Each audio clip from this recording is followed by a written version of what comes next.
So, welcome everyone to the latest XDS Spark webinar brought to you by our Platinum Partner Vertpaint. And today we're going to explore the world of service providers who have developed their own IP. That's whether it's tools, tech, production, or complete games.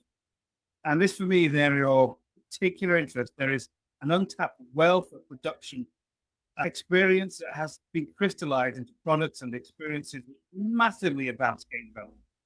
And it also helps us to avoid a trap that we love to set for ourselves, which is reinventing you. I'd like to introduce our panel. Well, Greg Maguire from Humain, facial animation company. Zsombor, at my bottom left down here, from Spacefront Games, all the way over in New Zealand. Thank you for getting up so early. There's a lot of experience in there as well. Wiancko from Ironbelly, a service company, engineering heavy out in Montreal. So I would like to welcome you all. Yeah, first of all, thanks for the opportunity, Sam. As you say, everyone here is a founder that I genuinely and hugely respect. What I want to do is just make sure we have sort of a really open conversation about, basically, is exactly as the title suggests, the challenges between being a software developer and developing your own IP, be it game technology or be it actually something that I know Zsombor and myself is working towards is actually a game product. And yeah, how that may affect the sort of more client-facing work. So how that might affect either contract negotiation or what have you. So yeah, if we just open up with just any, I mean, we could start with just some horror stories. If anyone's got any sort of crazy horror stories in relation to creating tech and then problems that may have caused with clients or whatnot. Ryan, I'm going to chuck it to you, brother. And we were actually talking about this in terms of conflicts with co-dev and outsourcing partners. It's been quite the opposite there, being able to come into a deal with technology that reduces the service invoice is a blessing for most people. It has complicated some negotiations because our history of how we got here is maybe a little bit unique. I don't know, but over the course of working on 330, 340 games, you just see patterns of waste emerging insofar as everybody wanting to re-engineer press W to go forward. And so we started going to the clients with a bit of a unique proposal of, why don't we just charge you cost or less, and then we'll take all of the stuff that doesn't make your game unique, which is probably like 90%, and we will have the option to license that to other people moving forward. So we organically started growing the technology that we license based on clients coming and asking for the same thing that somebody else had asked for. And that complicated contract negotiations a little bit, because now there's a licensing agreement for something that hasn't been built, but it didn't complicate it in a negative way. It just added a little bit of legal on top of that. And then in terms of a horror story around the tech, it's just being really careful about how you structure your licensing terms. There's a lot of interesting ways that things can go south. Don't negotiate crypto tokens for part of the licensing agreement would probably be the first thing that I would advise people. So that was a very 2023 thing that looked really good on paper, like retire for the rest of my life. That turned out to be a huge disappointment. And the other is that if your technology ends up in a product that is going to be worked on by another service company, and they start modifying your technology, because one of the things, like with our tech, it's a gameplay engine. And I've never met an engineer that looks at somebody else's piece of engineering and goes, oh yeah, that's exactly how I would do it. They mainly go into it and say, oh, I would not do it like that. So I'm going to rip everything apart and put it back together again. And now you've got your license tech and the source code that's been mangled by this other company, and they might have a licensing agreement with your client that says they get to keep some of the tech that they develop. So now that includes your tech, and then things get a little bit complicated. So yeah, that's high level from my side. I've never actually, that's a really fascinating point, because I've never thought what the implications would be of having a sort of third party attached, because I'm sure all of us are used to being attached to client projects whereby we're not the only vendor on the scene, as you say, Ryan. So is that something that you had to engage sort of one-to-one contracts with the other vendors, or is it all handled through the client side? So the reality is that there's going to be all of these deals and whatnot that are going to happen without your knowledge, right? We signed our licensing agreement with somebody in 2022. They bring on another third party vendor in 2024. They have forgotten all of the nuances of our agreement, whether willingly or unwillingly. And so you're going to have clients that aren't going to be as well organized as you'd like, and would have a lawyer say, oh, don't forget about this. And so for us, no, we didn't find out about any of that until way later. And the other company is owned by a multi-billion-dollar conglomerate. So like, good luck. Good luck me going after them. So you just have to take the punches and roll the punches and move on. That's fascinating. That is fascinating. We'll go through everyone's. Greg, obviously, the king of animation. Have you had a chance yet, again, because I'm appallingly late coming in.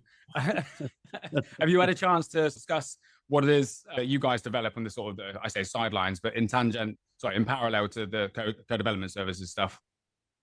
I know we just started when you jumped in, James, so you're perfect. You were really good. Relax a little bit. So we have a character tech art company, pretty much known for our facial rigging, I think.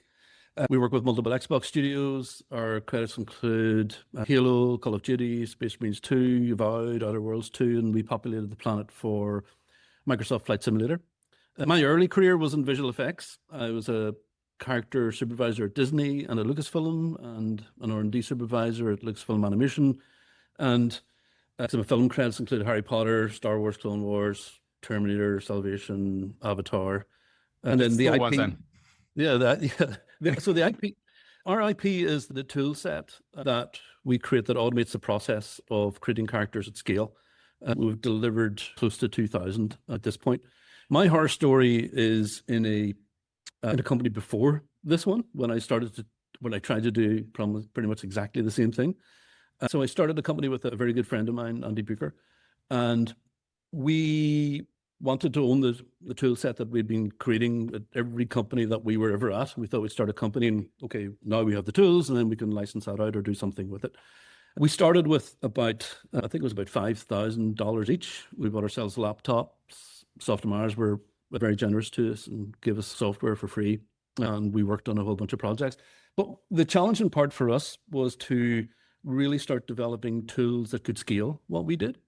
Whenever we were developing tools, it meant there was no money coming in. But when we were working on a project, we couldn't work on our tools unless those two things were like well aligned. And inevitably, when you start a company with $5,000 and that's all you have, you're just going to say yes to everything that kind of comes along. It meant our development of the tool set just got just really slow. Every minute of the day was spent doing that. And then after 2 years of that, the Mercedes hadn't shown up, the boat hadn't shown up. We decided to go back and work for the man and back to Lucasfilm.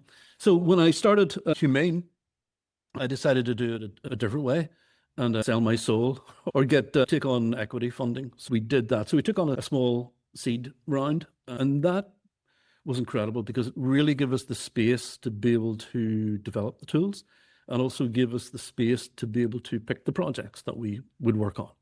So we made sure that the projects were aligned with the tool set that we were developing. So I guess my horror story is bootstrapping is really hard. I know Ryan has a different story about that. I decided to try and take the easy way, which I may live to regret. No, that's amazing. I'd love to, again, obviously, there's too many questions I have for you, gentlemen, just before I move on to some as well. Is one of the topics I'm sure, I don't know actually whether most people are fascinated by or not, but I'm always fascinated by the investment stories and hearing the seed round, how you had to, I'm imagining there's many hoops you've had to jump through to get access to that. But we'll park it, too many questions. I'll park that for the time being. Just so Zsombor, how about yourself, mate? Any horror stories? And do you mind actually outlining a little bit of what you guys do in terms of the tech side? Yeah, of course. So I'm actually thinking about horror stories. So maybe it will come to me as I do the introductions. With Space Rock, we're Unreal gameplay specialists for multiplayer and action games. What this typically covers is the holy trinity of gameplay, which is engineering, animation, and VFX/tech art.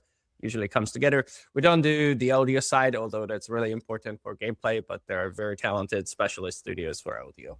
And in terms of what we do for the not service work, is actually two. So we both develop our own games and we also build our own tech. So games typically takes always takes the sideline because when service work comes in, service work takes priority. Sure. But when we have some availability, that's when we start hacking away on our own things. And hopefully we're going to have an announcement end of this year. That would be really cool. And is this on the tech side or the game side? No, that's on the game side. Oh, amazing. So, yeah, that would be nice. We'll see how things go and how busy we get. Usually it gets delayed because we get busy. On the tech side, it kind of came as part of when we started 6 years ago that when we were building our own game, we wanted to make sure that we can reuse the framework that we built for that game for future games. And that sort of got taken forward to third-party development as well. Because the idea there was, it sounds like similar to Ryan's, is, hey, there's a ton of templates and ton of frameworks that you would need for every kind of game. And there's no point in rewriting it 20 times.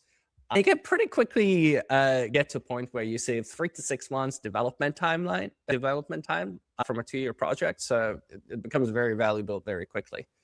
So horror stories. I don't have very tech-specific horror stories, to be honest. I just have some fun stories about, now that I think about it, fun stories about doing your own game. It was a great time in 2023 to get to a point where you have a vertical slice and you want to, okay, this is the time to raise money from publishers. And I just remember for us, we're talking to about 20 publishers at the time, early 2023. I was like, oh yeah, there's quite a bit of interest. This is going to be great. And we started getting to the point like, okay, now let's get serious. And the latter part of 2023 came along and without us actually doing anything, 20 went down to 2. And I just remember that moment when I was reading in the news, like, oh, this publisher we've been talking to has just been shut down. Oh, great. This publisher just announced they're going to be focusing on just this genre. There is not ours. Yeah, that wave. We're like, wow, this is going to be a great year to like, oh, okay. maybe we need to rethink things. And it just burnt in my memory as something you always need to be prepared for. Even if you have something pretty strong, it doesn't mean that you're going to be working on it the next 6 months. Any other, I don't know if this is a horror story. This is just the industry. But yeah, I guess that's what comes to my mind immediately. I think we've been quite lucky not to have many horror stories so far. So I'm going to touch wood and say that's going to continue like that. Yeah, I find most of our horror stories in Vertpaint side are of my making one way or another. They always, you look back and you think, oh no, what decision has led to that? I guess if no one minds, I'll do a really quick Vertpaint plug on what we're up to at the moment. I can excuse myself slightly maybe as to why I'm quite so busy. So we've had a really exciting last few years. Vertpaint, we've been around since 2019. Background's quite largely in the art side, art and tech art. But we're moving over to the full co-development with programming. A couple of areas we don't touch, generally speaking, is audio and whatnot. So we don't do a full co-dev suite, but we're working towards that. And one of the things that I guess sort of horror story wise, so we develop a lot of tech internally, and we started developing tech simply as a means of getting ahead and making ground with client projects. So I guess it's a horror story that turned out actually quite well. The one that's leaping out of my mind. One of my most trusted colleagues, a guy called Sean Davies, an incredibly amazing technical mind. And I put a lot on his shoulders. I put a lot of pressure on his shoulders to help me in the middle of the night reinvent ways of doing things and whatnot. And anyway, there was this, I won't mention who it was, but there was this project that went to tender and they were accepting bids. And it was lots of vehicles, let's just say that.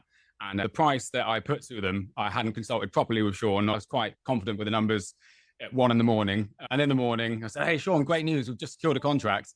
We're concepting and we're developing this, and there's this many of them. And I remember him thinking, we're going to lose a lot of money then. And so that was one of those where we went, oh yeah, no, okay, let's create some tools. And so because he's such a genius and because I put him in such a hole, essentially, him and some other brilliant minds of the team managed to develop some tech that sped us through the process. And it turned out to be a good contract in the end. But yeah, that was one such sort of horror story, and it was entirely of my making. Plenty of them in our company. Other than that, we've got some very exciting stuff coming out in the next couple of months. So I'm annoyingly can't speak about too much of it yet. But yeah, that's a little bit of our side. Okay, cool. In terms of format, I've got on my notes, just have a chat with everyone. So what I was going to say is, in terms of we've talked about the horror stories. In terms of the client resistance, I'll start from our side. When we first started developing tech, I thought it'd be quite an easy process. To be honest, I thought it would just be a selling point for clients that, hey, we're doing this awesome tech. But what I didn't quite anticipate is that the clients wanted to own the tech outright, and there was all this perpetuity. And Ryan is probably incredibly well versed in this, whereas I certainly wasn't at the time.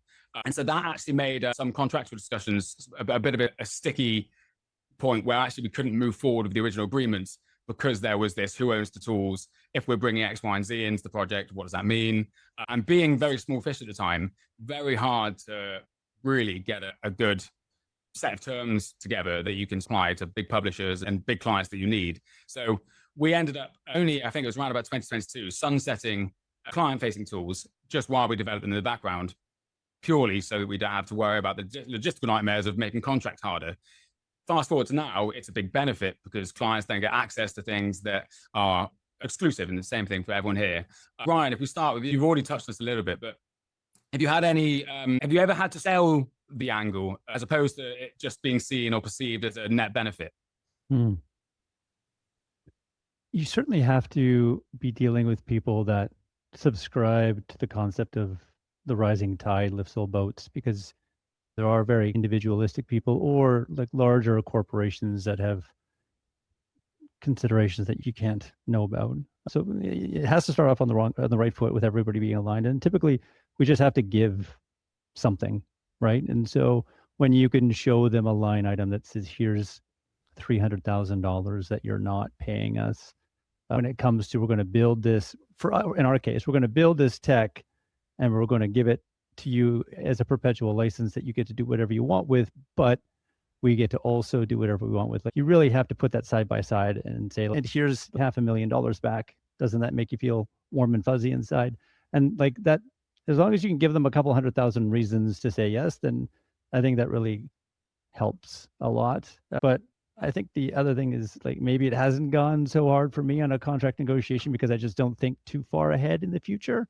And if I would have thought of how to protect myself from getting screwed, then maybe there would have been some sticking points, but instead I just got screwed with some of the deals and whatever, you walk away. But yeah, there was definitely a couple of times where I should have put something in there that said, hey, if some other party touches our tech, you can't have an agreement with them like you do with me. But like I'll always say, those contracts are worth the paper that they're written on, because if they do end up in breach and they are located halfway around the world, like good luck litigating that. Yeah, it's something where I don't put too many calories towards worrying about those incredibly fine nuances of the contract side, because I know when push comes to shove, I'm not going to be spending $250,000 on legal just to win a case and then try to drag somebody from Eastern Europe to Canada so they pay the bill. It just isn't going to happen. Doesn't sound like fun. No, it does for the lawyers. They love it. They're I bet. the winners in that situation. No, absolutely. So, Greg, what about yourself? Do you find, am I right in thinking, Greg, your tech is similar in that you offer it to your clients, and then there's like essentially a deal that allows you then to refine the tech through that client contract or through the work you do with the client. Is that correct? Or is it a little bit different? It's a little bit different. It's super easy for us. The issues that we have around IP ownership, essentially, we are VC funded, so the VC has funded us to create value within the company. So we can't be giving away technology, and we have to be very careful of IP pollution, so we know who owns what all of the time. I guess what's easiest for us is we don't pass over any code. It might be different for you guys if you're doing that. Whereas our deliverables are a rig, or a rigged character, if you look at it that way. So the tech that we create can stay and stays with us. It's not, we don't give our software to other studios where they are able to build the characters themselves. So we generally get like a head, and then we run our magic on it, then we give it back. So all the technology stays with us. But we have to be very careful about what it says in the contract. And of course, initially the first draft of it is, we own everything in perpetuity, whatever you've done, whatever you do, anything, a single thing, if you breathe or do a drawing or anything, we own all of that as you're doing. So we have to have that conversation, and we have had contracts with companies. I scribble, I put in will not own this IP, and it comes back, and they've scribbled out not, and then I put it back in again, and then it comes back again. So I have had a little bit of ping pong from companies, but I guess I learned that in my first company. That one that was just the horror story that I referred to earlier. We had legal counsel from Lucasfilm was our legal, and so they would be dealing with contracts of the Warner and all of the studios before, so they would know basically how far you could push something and when you had to give in. We just could never and cannot get into a situation where, if we get a trade buy or if we get additional investment or something like that, where where they come in and say, okay, do you want all of this software? And we go, like, yeah, we want every single piece of it. Apart from that little bit over there, we think that belongs to Disney. They have some kind of claim over that, but we own everything else.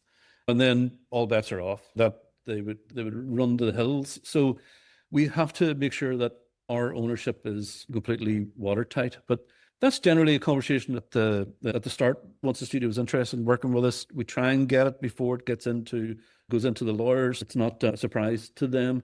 But generally, that's where we have most of our kind of battles from. Oh, that's awesome. Yeah, like I said, it's very useful by the fact that they don't have to have the source code, or that's not a part of the deliverable structure. I can imagine it'd be much easier to protect. Our tech is actually very similar. It's all either DCC based, or the work is created prior to then it being handed over for any sort of mass agreement. So fascinating. Go for it. I was just going to say, they get to own the deliverable, and obviously they want to know that they own that deliverable, and they can do whatever they want with that deliverable. So that's generally how we work it out. You own everything, we give to you. Yeah, no, it's clean. It makes a lot of sense. And Zsombor, with your, if you don't mind me asking, Zsombor, what kind of tech is it that you guys specialize in? So basically what so far we've been told that we do really well. So I don't want to claim anything that is not true, but effectively what we do a lot is we build gameplay, and within that, the tech itself, called the SRG framework, is a gameplay framework, right? So it contains a lot of stuff like most games have inventories, and this is specific to Unreal, but Unreal's built-in logging is not as good as you would normally need it, and you don't need to write a new logger. These kind of stuff are what's in the tech. So it's a lot more, it's the opposite of what Greg was just mentioning. Almost everything that we do is going to be one way part of the delivery, but the way we make the distinction is there's part of the framework, part of the content. So anything that's game specific, for example, let's say there's like a dash ability or something like that's like a specific dash ability that's going to be part of the content. We don't own that. But for example, an inventory, if you look at like how the inventory UI is, etc., that's content, but the underlying code of, okay, this is how we handle inventory, like this is how you save it, this is how you do all that kind of stuff, and then you can put content on it. That's what we own. Something that you can, I think the best way to describe it is just by having it, it's not going to be a game, right? But once you start making it specific, that's what we don't own. And it was very interesting to me because on the discussion side, there's no pushback. I've never had pushback on the discussion side. I was like, yeah, that makes sense. You own that. That's kind of cool. And then we get to the lawyers, and then the lawyers push back. And it's like, we just agreed on this. Like, yeah, no, I've never, whoever it is, we're amazing clients. Every time you get a contract in, it's like, as Ryan mentioned, it's just always the most, well, if it was Greg mentioned, it's always the most, like protective document. And you've really got to kind of batten it down and I'm just trying to dissect a little bit your tech side of things. So am I right in thinking then it's a little bit like back end versus front end in that could be completely wrong here. If they design a mechanic through the use of your systems, let's just say, they own the mechanic, or is it, does that make sense? Okay, cool. Yeah. So we have our movement system that we have built, but if you make a specific wall run, that's yours. You're just using the tab. Okay. But like how things are replicated at for anyone who doesn't know what replication is, it's how you work with multiple. It's a part of multiplayer, so that other people can see what's happening. Well, not just the person playing.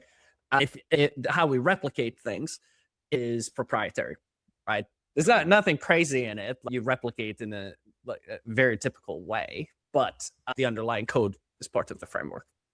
No, that makes sense. Okay, amazing. Yeah, this leads on a little bit to a question that we're in Vertpaint having to navigate quite a lot, and it's one of my sort of chief anxieties has been for the last couple of weeks almost patents. So, is this something with the tech that everyone here is building? Do you consider it patentable? But have you decided to go down the patent route? And if you have, I'd love to know why. And if you haven't, also love to know why. It's a brand new, very terrifying world that we've stepped into lately. So if we start with, I'm just going to keep going from left to right if nobody minds. Ryan, what are your thoughts on the patenting game tech side? So I don't think for us, so we're building technology inside and with Unreal. We're doing things that have been done before, but we're just doing them in a way that is reusable and ideally benefiting from all of the projects that we work on and all of the lessons. We're doing it better, we think. But in terms of it being novel and new and no one's ever done it before, and if somebody else does it, they've probably stolen our idea and we're going to go and drag ourselves through 2 years of litigation. No, I don't think it's patentable. And even if it was, again, I don't even know if I'd want to patent it, if that means that to protect that patent, I get to live with lawyers for 2 years. So I guess it's one of these things where when you're $1 billion company, you're saying, I wish I would have done that. But how many people get stuck and slow themselves down today for that future that may or may not exist? And we see this the same thing. I've worked with a lot of incredible people from AAA, and I've hired them at our studio. Our studio is 50 to 100 people. And what somebody that comes from AAA does is they think, okay, we need to build this to scale to 1 million users. And I need to set up all of our processes when I come on board to manage a team of 50 people. And I'm like, dude, there's only 50 people at the whole company. But they have this way of just like jumping to this big, incredible future and spending so much time today planning for something that probably is never going to happen. And what it ends up doing is it contributes to like a self-fulfilling prophecy, because you're spending so much of that time trying to protect yourself against something that's probably never going to happen, that you're not spending time investing in doing the stuff that you need to do today. So I kind of look at patents in the same way of, what are you really trying to protect yourself from? Is it worth it? What does it give you that not having a patent doesn't give you? And if this is something that only becomes really valuable once your product is worth more than $100 million, then chances are you should probably save yourself the effort and just focus on building a $100 million product first, and then start thinking about those big, scary things. No, I'm with you. I'm with you. Yeah, full disclosure, we're going down that patent route, and it's like banging your head against the wall when you're not a lawyer and you're trying to work through exactly one of the things I find interesting. You mentioned novel.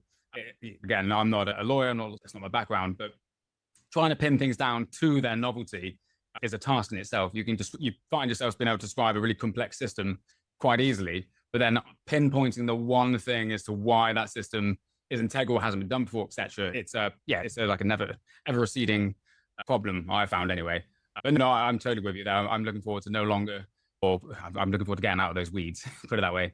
Yeah, so to put the question on you, why? What made you look at that abyss of unpleasantness and say, I'm going to go chew some of that glass for a while instead of doing all of this fun stuff over here? Yeah, no, it's a great question. I hope my shareholder doesn't mind me mentioning it. So we've got some very brilliant people on our board, and they've done some very brilliant things with patents. And so enough I'm not. So you had me at board. Enough said. Please, Greg, jump in. We've gone, as Ryan says, a patent's only worth what you're willing to put in to enforce it, right?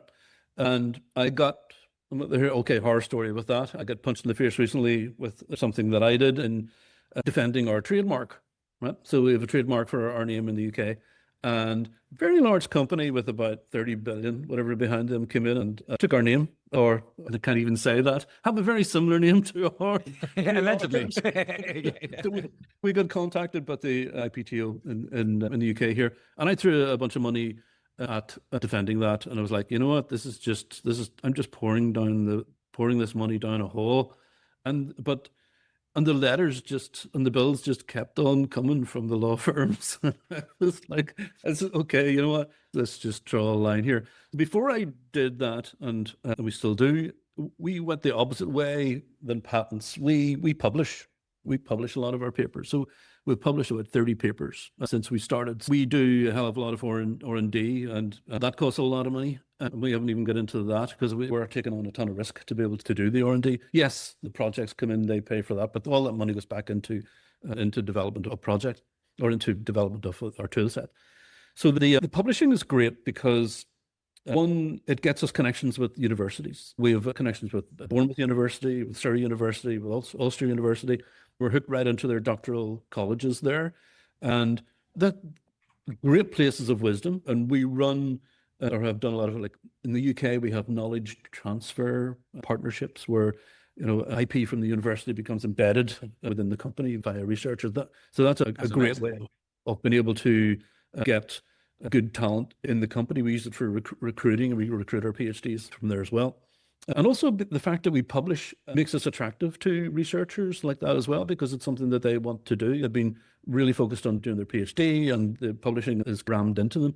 So when they arrive here, one of the first questions they have is, what is my contribution to knowledge going to be? And we have to have that conversation about, no, you need to like do your literature review again. Let's open up wide again before we get sharp and pointy. But it's so the publishing allows us to attract people into the company. They know what we're doing. Obviously, we can't give away the crown jewels. We give away some snippets, and people might be able to piece together what we're up to by doing lots of kind of hunting and searching. But that's part of the fun in this game. That's amazing. Yeah, that's like a completely different angle. We're quite, what's the word? Everything's kept under lock and key where we are. Not by design, it's just since we've started, we've been building up our own proprietary stuff, and it's not seen the light of day. Actually, from a purely developer mindset, it's one of those things where with patents and all these trademarks and whatnot, all you really want to do is show it off and say, hey, everyone, check this out. And like, I used to be sort of a frequent on boards like Polycount back in the day and whatnot, where you'd be, it's just setting over new discoveries or new things that people are doing. So yeah, it's really interesting. And the university link as well, so I've never considered myself. That's fascinating. It's one of the things, just to remind myself, because I'm very hyperactive, I want to get back to is grants, because it's something I know a lot about, Greg, and I am woefully stupid when it comes to grants, and it's something we're trying to educate ourselves on. But I wonder if anything, I'll jump to Zsombor first, just I don't want to miss anyone out, but if we could circle back in a moment. So what about yourself, Zsombor? I'll keep this short because that's not really the only time we've worked with patents when we were working on our first IP back in 2022. And we patented the name and design of the logo, and that game never saw the light of day. So it was very well-used money that I totally got value out of. So after that, we didn't really look much into patents, maybe in the future, but just generally not a huge fan of the entire concept other than in pharma. No developer really is. Just a godlike truth. No developer, the first one to go is like, I'm going to get writing some patents. I mean, it's not what you really go into it with. It's funny, just to add to another sort of horror story, if you like. So I can't remember what year it was, 2022, I believe. So it was right on the cusp of the generative AI wave. I'd started a company called Aware Games, and it was all very clever because Aware was spelled AWAIR. Again, we did the same thing, trademarks it, this and the other, and it was old school AI was what we game developers called AI, the state trees and all this, that, and the other. And then generative AI came out. And we didn't, one, with no way expertise in that field at all. And two, it just muddied the water of what AI meant. So we ended up forwarding it, putting everything inside Vertpaint and calling it a day. But we did the same thing. I'm quite quick we've got a name and it's the best thing in sliced bread and the logo's great. Let's just trademark everything. So yeah, we've been stung there, and I'm sure we'll get stung again in the future. So on something. Anyway, so that's fascinating, man. I guess then jumping onto grants, everyone, I'm right in thinking, so Ryan, you're Canadian, based in Canada. Yes. So I know nothing of the grant system, to be honest, but the Canadian grant system, I know a bit less. Do you guys enjoy a fair amount of grants and sort of government-backed things? Yeah, we're in Quebec, so all of our subsidies are paid out in maple syrup, but Nice. It does work well on the black market if you can find a buyer. So no, Quebec is like I would say the gold standard around the world, or it definitely pioneered it. I won't get into it, but it's a fascinating story about how the subsidies started here. You can go look it up online. Essentially, somebody lied to the government and said they had Ubisoft on the line to move the entire company if they only provided them with these tax subsidies. And then they went to Ubisoft and lied to them that they had the government on board to give them the tax subsidies if they just moved their company. And then Ubisoft got all excited, and then they went back to the government and went, "You don't want to look like idiots, do you? You don't want to miss out on this." And they basically almost blackmailed, strong-armed the government into putting these subsidies into existence. And then since then, a huge amount of the world has flocked here because provincially, we have something called CTMM, and there's a French acronym, and it's 37.5% of all payroll expenses. And it's split between refundable and non-refundable tax credits. So that means that on the refundable side, if you're not making any money because you're spending the 3 years making your game, then they'll just cut you a check as if you were paying corporate income tax on that. And then there's the portion of it that is non-refundable, which is they're going to wait for you to make some profit before they give you a subsidy. And then on the federal side, there is SHRED and IRAP and more kind of research and development grants. So they're much more engineering heavy. So while the provincial side will subsidize art and production and QA and everything like that, the federal side, it's almost purely engineering and QA and the people that support the engineering work. And for that, you have to write like research papers about what you're trying and how it went. And then that's another 35%. You can't double dip them. So it doesn't add up to 67%. You can't claim a subsidy on money that you've already been subsidized for, regardless of provincial or federal. But on engineering work, especially stuff that has the word AI in it, you're looking at 45 or 50% of your engineering costs from a payroll perspective are just given back to you as a check. So on the federal side, it's all reimbursed, not just a tax subsidy. And that just makes us incredibly competitive. And it also, as a service company, allows me to do some pretty cool stuff. We've pivoted our business model over the last couple of years almost exclusively to one where I go to our clients with a very different proposal, which is I'm going to send you a monthly report and I'm going to show you our costs to the dollar. I'm going to show you how much I'm spending on granola bars. I'm going to show you how much I'm spending on payroll. I'm going to show you the payroll statements. And I'm going to get a number at the bottom of that. And as long as you, the client, cover that cost, we're good. But in a year and a half, I'm going to go to the government and say, hey, this client of ours was building a game on our technology, and we are going to apply for subsidies for that. So our margins come out of those subsidies, and it allows us to charge clients. In some cases, right now, we have a partner with 30 people, and our payroll expenses are 3x less than what they were when they were doing it on the West Coast. And that's just the payroll stuff. And the way that this works, coming back to IP, is in order for these subsidies to be approved, that money has to be spent working on the IP that a Canadian company holds. And that Canadian company has to be owned 51% by a Canadian citizen.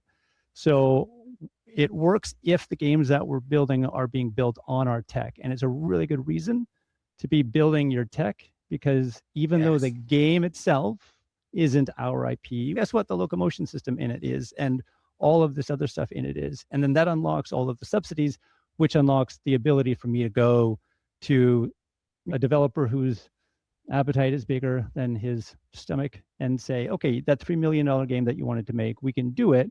And we can do it for $2 million because I'm going to charge you the bare cost, as long as you're okay with me getting subsidies 18 months from now, which who isn't? So yeah, that's amazing sell. Yeah, it's very hard for people to find a reason to say no to that. The only no I get is like, this is too good to be true, right? And and so sure enough, like it is, and then they just get to reap the benefits, and we get to offset the risk to them. We get to scale up more, we get to retain client, and then we get to build our internal tech more and more, which makes it more attractive for the next people and the next people and the next people. That's amazing. Firstly, I used to live in Canada and I very much miss the maple syrup. But yeah, no, so this is something I know that's quite near and dear to Sam's heart, Sam Collar's heart, is that we're trying to explore avenues in the UK for, I believe ours is called VGTR, and there's VGNEC, I think it's called. The fundamental difference, I believe, from our system compared to the one you described for Canada is you have to be on UK soil. That's one of the things that we're trying to work around at the moment. Again, I'm no expert on this, but if there was a way that we can get the UK government to have it be simply put, look, it's being developed by UK-based systems or systems that are owned 51% by a UK developer, then yeah, that opens amazing. Yeah, that's fascinating. I want to look into all of that stuff. That's really cool. No, thanks, Ryan. I appreciate it, mate. Oh, sorry, Ryan, you were going to say something. If you want it to be simple and you wanted to expand your team in Montreal, I'm happy to do it. Oh, man, I'll go back to Canada in a heartbeat. No, Absolutely. I mean, you can stay over there. I'll run the team over here. And I see what you're saying. Let's have a call after this. No, with you, mate. Okay, cool. So, Greg, you are Ireland-based. Yeah, Are you? Canada's the only country in the world where you can expense your granola bars. Yes. That's what I found out from this. No, that's really interesting. I think one of the primary differences with us as a service-based company is that we don't own the IP that we're working on. So the companies that we work with would get the tax benefits of that, of producing the project in the UK. So we can avail of funding in a different way. So we have our R&D tax credits and things like that for SMEs too. We could also get funding from Invest in, because I'm from in Belfast in Northern Ireland, we get money from Invest Northern Ireland. I'm sure is there something similar in the UK with a DBT or something like that? James, I don't know. There may well be. Again, I'm a woeful idiot. We're just starting to explore those things. In fact, when was it? It was when our first investor joined us. They looked at the amount of money we'd invested in tech, and they looked at what we'd spent to date, and they pointed out you've claimed nothing basically on this. So we were sat on a bit of a gold mine, which is starting to pay off a little bit now. But yeah, no. The only thing that we've really benefited from is VGTR so far. There's a long list of grants that now I have on my lap I want to look through. Yeah, we can't do the VGTR because again, you have to own the property, the content. So our IP is not in content. We also get funding from Innovate UK, so we apply for grants there, for smart grants. We also have Northern Ireland Screen here, which is looks after all the screen industry. So for getting Game of Thrones here to Belfast and projects like that. So there's funding, development and state funding there. Horizon 2020.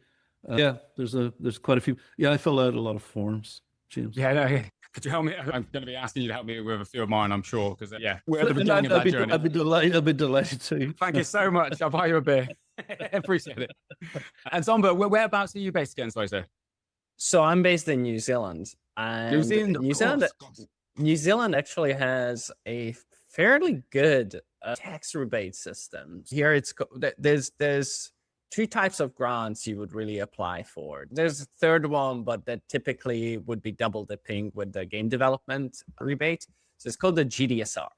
And how that works is, first of all, currently you have a 20% cost that you can claim that is for eligible game development expenditure. But basically anything that is not general business, you can claim. So obviously your biggest costs are going to be salaries, but it's not reliant on you owning the IP. It's not reliant on the IP being developed in New Zealand. What it is reliant on is it is being developed by people in New Zealand. So someone who is based in New Zealand. So if there's, I don't know, Warner Brothers comes to us and says, hey, we want to develop this game, then because we're New Zealand based, we can then go to the government each year and say, hey, these were our costs of developing this Warner Brothers IP. We would like to claim this back 20%. And all they require is for their logo to be in the game, which and under the credits is supported by the New Zealand GDSR, and for their logo to be on our website. That's it. It's not reliant on you shipping the game. So, which is Australia has a pretty high percentage in terms of tax rebate. You can have. I'm just also getting that this thing is getting reported in my ears. So there, you can only really access it once you shipped, and a lot of games do not end up seeing the seeing release. So I think this is really strong, and depending on elections coming up, this might go up from 20% to 25%. Oh, lovely. So it's very handy. And then you can have a discussion with your client on, okay, we're going to be getting this. Can we make this a better deal? If that's what's going to break the camel's back, this is a good negotiating tool. That's amazing. Thanks so much. Yeah, I appreciate it. Just to check in with Sam, is this entered the sort of Q&A phase of the chat? Yes, I think it has. We're in the last few minutes of the session. Thank you so much. Brilliant. I've got a question here from Darren Butler. And he asked, has anyone on the panel started their own IP-led studio and provided code dev services to fund the project? I think Zsombor, that's falls squarely to you. Or if so, how do they handle the inconsistent flow of revenue against a constant need for cash flow to fund the development? Yeah, so that's how we initially started out, as we were thinking like, okay, we want to build a game. And that changed quite a bit. We want to build a game and then we need to fund it somehow. So let's use excess revenue to build the game. And that transitioned into, actually, this is good business. Why don't we do this? And then when we have some free capacity, then we can build our own game. Yeah, it is a challenge because it really relies on like how much work you have. If you have 20 people on a project, you're not going to be able to have 20 people on your own IP. That's just not how the math works. But you may be able to support 3 or 4. So it makes it more difficult to develop your own IP than if you just had the money there and someone gave it to you and it's like, go away in your cave and make the game. It's effectively what we have found is traditionally, you would normally have everyone work on the game together. For us, because we do engineering, animation, and a bit of VFX, we do have our own small art team, but it's effectively just to be able to work with other art departments. What we found that worked for us is we separated gameplay development from art when we were working on our own games. So, for example, if one time our animation team gets pulled off or our engineering team gets pulled off to work on an IP, or all of them get pulled off and we only have a small amount of people there, they don't stop. You can still continue developing things. Previously, before we did that, before we had this separated, it was really disruptive. You suddenly didn't have engineers. It's cool. Now, the game's not going to have decent progress, but now with this separation, and I recommend it to anyone who is doing this, it's just to genuinely separate gameplay from art. You will always see progress, even if it's slow, and just be ready that it is going to be slower. It is not as efficient as if you were doing this full time. Yeah, that's probably one way we have solved this. And the other one is obviously you develop your own tech as part of working with partners. So one of the benefits is because you're developing the tech, other partners will be able to access it, but you will be able to access it as well. So you may get lucky and develop an inventor system you're actually going to need as well. So these 2 things are the things that we do at the moment. I'm not sure if I answered your question. I think you did. So if I could dive in there, Sam, as well, because we had a very sort of similar setup. So when Vertpaint was set up, I was really inspired by Sumo Digital. So Carl Cavers, and at the time it was, he had built a dual revenue stream. So he had the exactly the same thing, co-development, and then they had their published titles, their IP and whatnot. So that was always the plan for Vertpaint. We always decided, look, we want to build up our own games. We want to make our own tech. There's lots of ambitious engineers in the team. And so the way we did it is we essentially said, look, we're not going to go down the publisher route first, just purely because we want to start working as a team, start understanding, learn what we can together, et cetera, but also then the services went really well. So we made a sort of a really, at the time, very scary decision to invest. We had about 450 to 500,000 in our sort of profit pot. And we basically all made the agreement just to lift it, drop it into the game development. But straight away, we decided that what we'd do is split the teams. And the reason being is just to have a team entirely dedicated and focused to the development of the IP, and then a team entirely dedicated and focused to the client work. And so there's never a real compromise as to who's getting the number one attention. So we started 2 studios.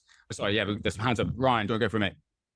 Yeah, I would just say the other thing, this might have been me being overly paranoid about things that never happen, but having your kind of corporations or your corporate entities firewalled from each other. So looking at a company that builds the internal IPs, not necessarily being the same company, that works on client projects. And it was always something where even if we're not funding our client projects or our internal stuff with client projects, it became pretty valuable when we went down that path to try to raise money of, I've got this 17-year-old company that's profitable, but we're actually raising money to make a game.